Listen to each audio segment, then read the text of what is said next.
Hey guys, today I'll be showing you custom bows in vanilla Minecraft. Using the 1.8 snapshots, you can test for and teleport entities.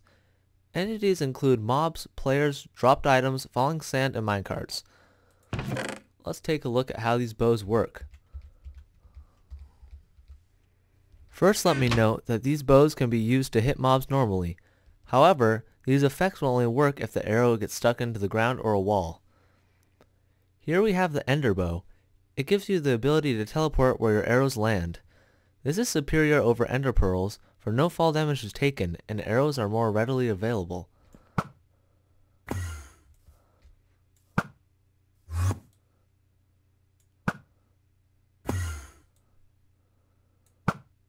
Next we have the flare bow.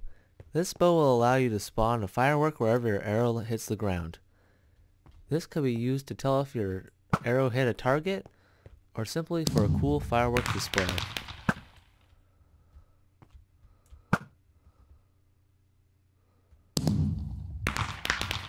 The bacon bow is an example of any type of mob type bow.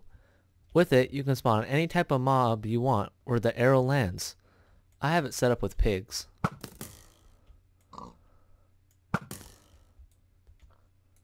The splash bow emulates an area of effect arrow. With it, you can set it to splash a potion where the arrow lands. It could be poison, slowness, or any potion effect you choose. I have it set up to splash instant damage when the arrow lands.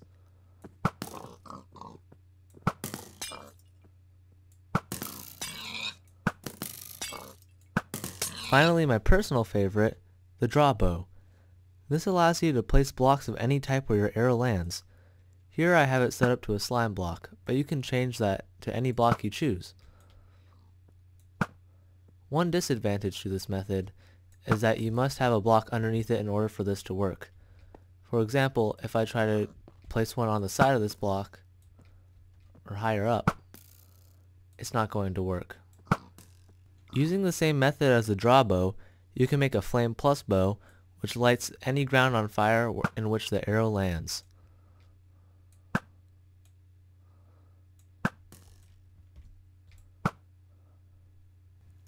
Let's take a look at the command blocks. Each line of command blocks represents a single bow. Most of these bows have a very similar set of commands.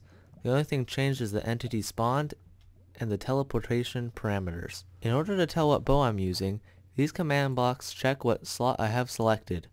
For example, if I have slot 2 selected, this clock will start running. It's going to update this command block, which checks for an arrow in the ground. If this comes up true, this comparator will turn on and teleport the player to the arrow. This is the ender bow, so it's going to teleport the player to the arrow and play the sound of an enderman. Finally, it's going to kill the arrow, so you can use this all over again. Besides the ender bow, all the other sets of command blocks work very similarly. It has the same test for command, testing for if an arrow is in the ground. Next, it'll summon an entity above the command blocks.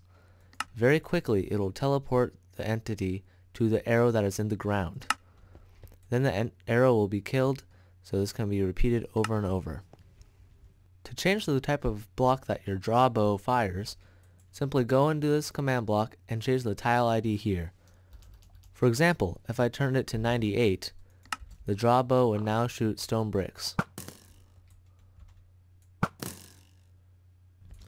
If you're using this method to summon a mob, it is a good idea to make the mob invisible for a short amount of time. If you don't have this added effect, you will get a mob that appears to teleport from another location. Let me show you now. Without the small amount of invisibility, you can see the mob teleport from the origin location. Thanks for watching this 1.8 custom bow showcase. If you would like, there's a world down in the description, so you can try all these bows out for yourself. Make sure to leave feedback in the comment section, and if you really loved it, make sure to like and subscribe. I'll see you next time, everybody.